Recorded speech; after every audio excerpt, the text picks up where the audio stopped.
Hey everybody, Jordan Belfort, the Wolf of Wall Street, here to answer your questions as promised on Instagram. Okay, and the first question is from Jordy Fieldhusen. What kind of name is that? Jordy Fieldhusen, okay. Were you happy with how Leo played you in the movie? Well, I'll give it to you this way, Jordy Fieldhusen. I'd rather have Leo play me than Danny DeVito, so it was a big win. Next question, okay? We have Punoni? What? Something at Punoni. On question 2 at Punoni. What's that mean? Okay, anyway. What type of sale is most lucrative for a 29-year-old? Okay, I'll be serious about this, okay? Here's the bottom line. There are certain things, certain industries, where simply salesmen tend to get overpaid. I'll tell you what industries they are. Stock market, real estate. Those are the two most lucrative areas. So you could be a salesman selling shoes in a shoe store, or you could be a salesman selling shares of stock on Wall Street or 8 brokers from around the world. And you'll tend to make a lot more as a stock broker than as a shoe broker. That's just the way of the game. Number 1 most lucrative industry out there, stocks, securities. Number 2, real estate. That's the way it is. So if you want to just get rich, probably those industries will give you a better shot. Okay? Number 3. At the Life of Price. Okay. I'm reading The Way of the Wolf. Good for you. Okay, I get my $1 royalty. I'm lucky for that, okay? For the 3rd time. Oh, I love this guy. Okay. What happened to the Boom Boom? What happened to the Boom Boom? Well, what do you mean? The Boom Boom is out there. You can buy it. I still use it occasionally, but for me, what happens with anchoring, he's talking about this process where you use sense of smell to fire off an anchor to get into a peak state, right? But what happens after a while, it gets so strong that you don't even need to smell. It becomes an automatic. You can just, we're like, okay, perfect example. Okay, I know Infinity War just came out on iTunes, right? And the Hulk is fucked now. He can't trigger his Hulk state, right? But if you go back to Avengers, at the end of the Avengers movie, right? The Hulk at any moment, he's like, rah, and he's the fucking Hulk, right? He's got his anchor to become the Hulk, right? Because he's always angry. And that's his anchor to trigger the Hulk. Somehow that disappeared, who knows why, okay? Probably because he got his ass kicked by Thanos, just my humble opinion, okay? But point being is that Hulk got so good at becoming the Hulk, at any moment he could just go rah and be the Hulk. In the beginning of the Hulk, he had to actually get angry. He wanted to push him over a cliff or this or that, right? You get it? So the bottom line is that after a while with state management, you get so good at it, you get so ingrained in it that you can just snap your fingers, you're in a peak state. So the Boom Boom is still there. For me, it's not necessary. It's a great crutch to use in the beginning, but ultimately you won't even need it. Okay? That was really good. Thank you. Really? Yeah. Okay. As my wife approves, she's sitting cross-legged on the floor, looking very sexy. Man. I'll keep my eyes focused on the prize. No, okay. Anyway, this one is at Joshua. Oh, we give an underscore here. Joshua underscore Sayers. But what the fuck does that mean, Joshua? The underscore. I want to know. Anyway, what is your favorite watch? Oh, and no watch, right? My favorite watch are all the ones I've lost over these. You know how many fucking watches I've lost? I have a real problem, by the way. Even in the last couple of years, honey. I lost an Audemars Piguet, a Bulgari. It's fucking sad. Or Hublot. There's something wrong with me, okay? My favorite watch, my son's like, oh my god, do I want those watches, okay? I'll tell you a funny story about watches, real quick, okay? I gotta make the show. I know, I gotta be quick, alright? Anyway, I had to film something and go back to some old footage and cut into it, and I had lost the watch. My son had to go out and buy me a watch, okay?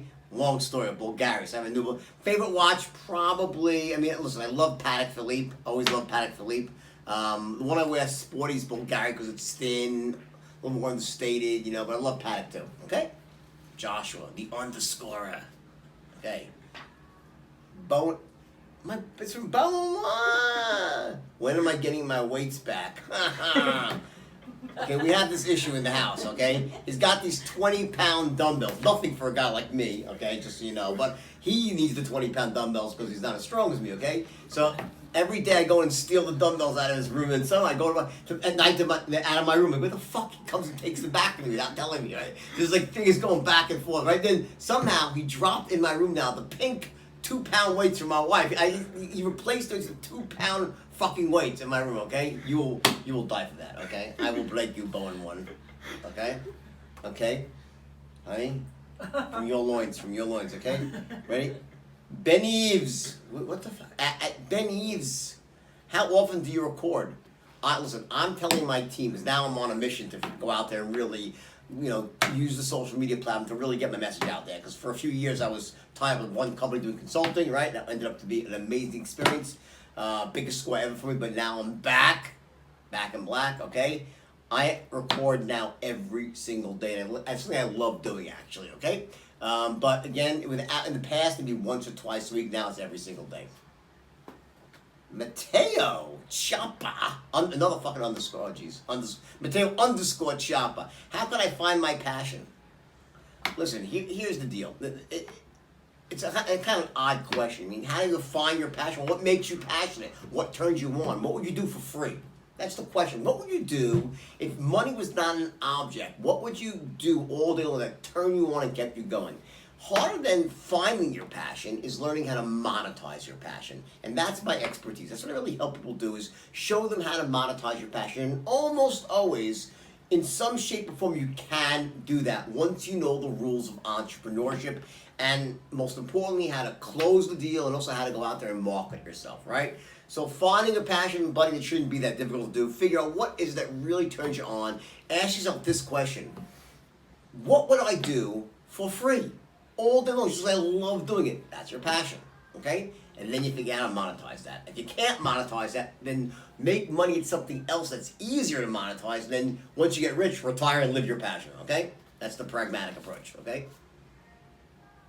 That was a nice one, okay? Lakjuk. Lakjuk? What are these names, okay? This is at Lakjuk.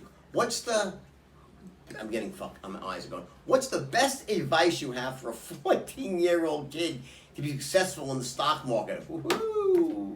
Don't go steal money from your parents. I'm just kidding. Okay. Best advice for a 4th-year-old. Listen, you know what? You want to, obviously at this point you want to dabble, start off slow, right? But I would honestly, you know what I'd do is I would follow the advice of the wolf. I would follow a guy like Warren Buffett. Go to someone who's really shown over many, many years to be, just sort of being, the ultimate authority on long-term stock picking. I'm a big believer that to try to trade stocks in and out short term is a very difficult thing to do if you're not wired in at the highest level with the fastest computers, using the best algorithms and in touch with the latest information. The way to offset that is to not play the short-term game, is to play the longer-term game, where you actually look for horizons of 3 to 5 years. Pick companies with great fundamentals that are not being valued properly by the market. It's the Buffett philosophy, and I believe in that. So that's what I would do. I'd read books on Warren Buffett and follow what he does, and you'll probably end up doing pretty well. In fact, by the time you're 18, you can be rich, okay? Lacey. Gray Sasha. As in Sasha Grey porn, could that be? No. I heard there's I don't know about that stuff, of course. I have a friend told me this thing called porn. I've never heard it myself, okay? But I think it might Sasha Grey Sasha, okay? I only know from TV, and then anyway, it's a long story, from Entourage and stuff like that. I'm embarrassed, all right? Hey, what's your favorite hobby? Porn up. No. Okay, what's my favorite hobby? Is tennis. Come on, Sasha Grey Sasha. Tennis. I love playing tennis. And also, what I love doing, honestly? Sometimes I just love binge watching a great TV series, right? My wife and I were really into binge watching, and the problem is there aren't enough great TV series. They keep canceling the fucking good ones, okay? I don't know what's going on here, and I'm really pissed at Game of Thrones for taking 2 years to come back on. It really pissing me off, but tennis is my main hobby, and after that, binge watching TV, okay? Sex is not a hobby, it's a necessity, all right? Next, we have Built One, at Built One, okay? How much of the movie is real? Everyone, let me say this about the movie. How much is real? Well, a lot of it's real. Some of it's misordered. So the timeline is off. The things that aren't real is they made my character very one-dimensional. In other words, it was much more complicated. That, for instance, they make it seem like I go down to Wall Street on day one and I want to do the right thing, and in the scene in the restaurant where Matthew McConaughey is doing a one-on-one. Whatever, you don't know about that. That's, but the point is that he said, I say to him, Leo says, can't we make our clients money too? It's like, no, we don't want to do that, right? And then so that's my mindset. I'm an ethical guy. And the next scene, I'm snorting cocaine in a strip club, right? Now, it didn't happen that fast in real life. You know, the de-evolution of the human spirit takes time. It was a slow, step-by-step thing where, like, you know, how low can you go each day, each week? So they made it seem like I lost my soul overnight. It didn't happen that way. So that's one thing that's a bit off. And the other thing that's really off about the movie is they make it seem like there was almost this intent to sell bad stocks. That's just idiotic, okay? Now, the reason Scorsese did it, because he's a very smart guy, but that was just a way to show there was a fraud involved to the viewing public very quickly. But in reality, the fraud was much more complicated and wasn't as exciting as that. So I understand why he did that. But if you think we ever get up there and said, let's just sell shit, you would never do that in a million years, for a lot of different reasons, okay? But overall, you know, the stuff that you wouldn't think is real, like the insane drug use, the hookers, the yacht sinking, the plane, that was real. So, pretty interesting, right? Mr. Bill Kwan, okay? I like that. In flowing. I suck at throwing these guys. I need the, like, midget tossing. I need better, the discus approach, okay? Next, Kush 6. Oh, is that not politically correct? My son's saying, you shouldn't be talking about midget tossing. The Lilliputians are going to come get you. Okay, they'll be next. They're going to be parading outside my fucking house tonight. Okay, Kush, which is a brand of marijuana by in California. Not that I know about that either. Kush 6747 or 714. Okay, what's more important, intelligence or grit? That's a big question, by the way. They're both important, but here's the thing: you can get over having you can have a lack of intelligence, but have massive grit and still be successful. One of the true beauties of the straight line system is that the average IQ of the people that worked with me in the beginning, I always say, you know, they the Forrest Gump. I mean, you know, on 3 to Acid. Let me give you a different metaphor, okay? Let's just say that these were not the sharpest tools in the shed. They weren't the brightest light bulbs of the bunch. No members of the Lucky Sperm Club. These were kids who clawed their way out of high school. And even more important than their lack of intelligence was the fact that they came into my boardroom with countless limiting beliefs. Because these were not kids who were told by their parents that they were capable of greatness. And any greatness they naturally had in them had been literally conditioned out of them since the day they were born. First by their parents, then by their school teachers, then by their own friends, the media. They were taught that they were average, they were conditioned to survive, not to thrive. And the beauty of the straight line is that is the ability for the system to knock those limiting beliefs out of you. Because we all have this voice in the back of our head, right? And that voice can either serve us and propel us to greatness or paralyze us and make us live a very small life. And many, many people have that voice paralyzing them. When you learn the straight line system, it unlocks that voice. It frees you up to tap into your own personal power. Once you do, wow. I mean, you truly are capable of achieving things you never thought possible. And the straight line has the ability to unlock that potential in you, okay? So there you go. Lore and Fitness, 1993. Okay, guess that's your birthday. Happy birthday, 1993. Okay, how are you so handsome? I love this person. Is it a girl? Hopefully, okay. You're not jealous, honey, right? No, you.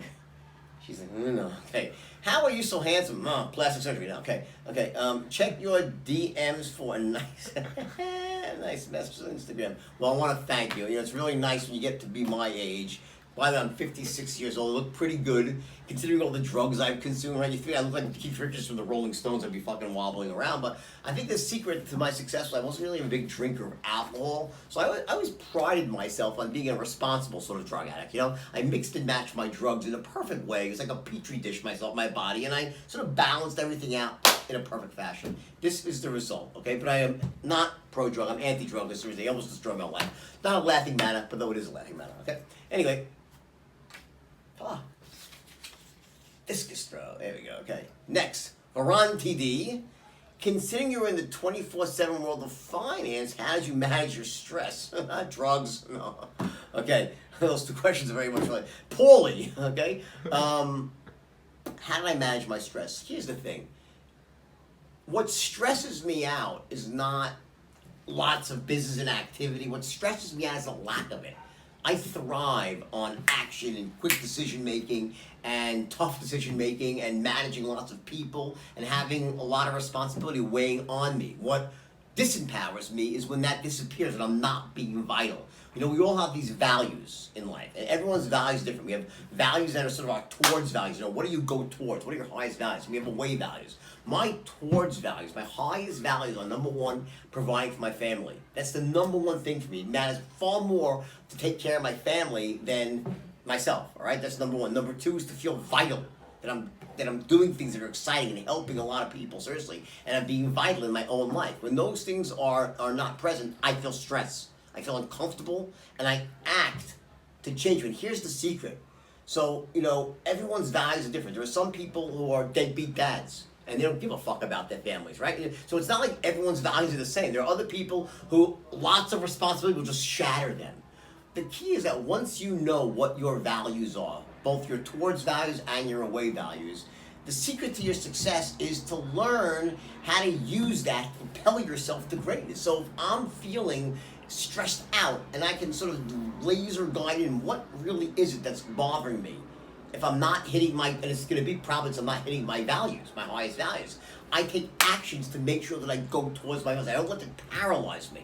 See, the mistake people make is that if you don't understand what your real values are, your highest values, both the good ones and the bad ones, and you're towards and away, you don't know how to fix your own psychology when it breaks. Because listen, if you think that every single day I feel great, and every single day I feel like I can conquer, well, you're fucking crazy.